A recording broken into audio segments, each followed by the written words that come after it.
Hello, welcome to ESPN FC Live at the Felix Houphouët-Boigny Stadium in Abidjan. We have Nigeria progressing to the semi-finals of the Africa Cup of Nations, and that explains why Colin Udoh has such a big smile on his face. Colin, clearly delighted with that one. Tell us your reaction after Nigeria's narrow but fairly convincing victory over Angola. Oh, yeah, I mean, I feel amazing, and I think I didn't expect it to be easy. Games between Nigeria and Angola historically have never been easy. It's always been decided by a one-goal margin. So this was no surprise to me, and I thought it was going to go this way, and that's exactly what happened. Angola were a very difficult side to break down, but thankfully they did it. I think the key thing that stands out for me is that once again, Nigeria proved that they're very, very stingy at the back, gave very little away. And as long as they can continue doing that, remember, Ed, I said that in the build up to this game, that as long as Nigeria can keep the same the same discipline, organization, and being tight at the back, that they will advance. And I'm happy as long as they do it. One goal, I'm fine with that. So looking at this defense in a bit more detail, like what really struck me today was how Sanusi would step in to make a back four, allowing Bassi on the other side, Ola on the other side to push up. Sometimes they would alternate, Ola dropping in to make a back four with Sanusi joining the midfield, really helping Nigeria control the heart of the park, giving options, switching between a back three, a back five. As you say, it was defensively resolute, but at the same time, this gives Nigeria attacking options. It gives them bodies in midfield. And I think considering Jose Peseiro has been so criticised, he deserves a lot of credit for making this malleable defence, which is giving Nigeria such a tactical asset. Oh, yeah, certainly. And look, a lot of people have given him credit. I mean, he took a lot of stick earlier on for losing so many games and drawing so many. But now the team is winning games. And look, I've said it. I think I wrote in my piece for ESPN earlier that I think he's changing the culture of Nigeria. We're used to an attacking, swashbuckling, kamikaze attacking style. But Pesaro is changing that. He's bringing a more organized, conservative, but still attacking team because we're getting many shots on goal. We're not letting too many in. And I think that as long as they win, nobody's going to complain. However, my thing with my countryman is that if he loses a game, then he's going to be hung on the same defensive petard that he's being praised for. So we talked about the defence. Looking at the attack, obviously Victor Osimhen is getting a lot of attention. Today, a bit more of a nuanced role from him, dropping a little bit deeper sometimes. Two decent chances in the first half, two good headers. However, I want to put the spotlight on Ademola Lookman here. A goal today, a big contribution in the last 16. It took a bit of time for his Nigeria career to get started. Like, he was this great promise, but we were waiting. Are we now looking at a potential player of the tournament, a potential golden ball winner, do you think, Lookman here?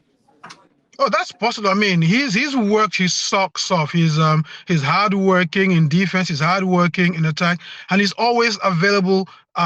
Whether as the last man running or the first man to get to the ball. And I mean, with all the attention going to Victor Moses, he's getting plenty of attention. I get the feeling that by the time they get to that semi-final, because he scored so many goals, he's going to get more attention on him, and maybe that might unlock the door for Victor Osimhen. However, we've got to give credit to Moses Simon for that goal. I mean, he took his man on, cut inside, and then had time to look up and see Osimhen drag two defenders away, and with Lookman arriving, put on the plate for him. Obviously, I mentioned the two relatively big chances missed by Osimhen in the first half. Also, in the second half, there was a moment where Lookman and Osimhen went through. Lookman kind of delayed. The moment was gone. We're now at the business end of the tournament, semis, potentially a final. Do you think this lack of cutting edge might come back to haunt Nigeria? It nearly did today. Obviously, Zito went through, hit the bar. They're vibrant, but would you want to see them putting away a few more of those chances and increasing? Oh, most certainly. Look, I get worried when they create so many chances and don't take them. I mean, you talked about it. Two big chances, not put away, and next thing we see, Angola's getting a chances coming off the woodwork. And with a more clinical team, that could prove, I mean, a very big problem. So yes, I do agree with you. We need to take our chances, and if they don't, they might get punished somewhere down the line. There are only two more games to go, and it doesn't get any easier at all.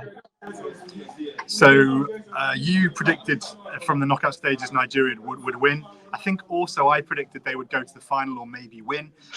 What Yeah, now? yes, you did. You did.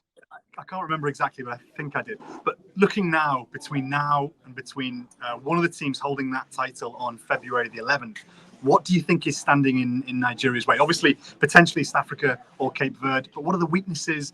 What do you think could bring them down? Or do you think it's an open road now for the Super Eagles to go the distance? To be honest, the only team I think stand between Nigeria and that title is Cote d'Ivoire. South Africa, like I said, we've paid their lobola a long time ago. So anytime Nigeria meets South Africa, it's almost 99.9% guaranteed that Nigeria is going to win. So if Nigeria meets South Africa anywhere along the road here, the title they might as well. In fact, they should just cancel the game and take the trophy back to Nigeria. But Cote d'Ivoire, like I said, they're a very strong team. I mean, they had some struggles during the group stages, but they've come back. They're riding a wave of momentum with their fans. The team is getting stronger. So I think that if Nigeria meet Cote d'Ivoire in the final, it could go either way. I think they are just about the only team that I think can stop Nigeria from getting this fourth title. For me as well, I think Nigeria growing in the tournament, more belief. Would like a few more goals, but as you said, the defense so resolute, especially in these conditions, this heat. If you get that opening goal, if you take an advantage, very, very hard for teams to come back at you, to break you down, especially when Nigeria can hurt sides on the break. So I'm going to say Super Eagles to lose. Let's hope they can bring home number 4.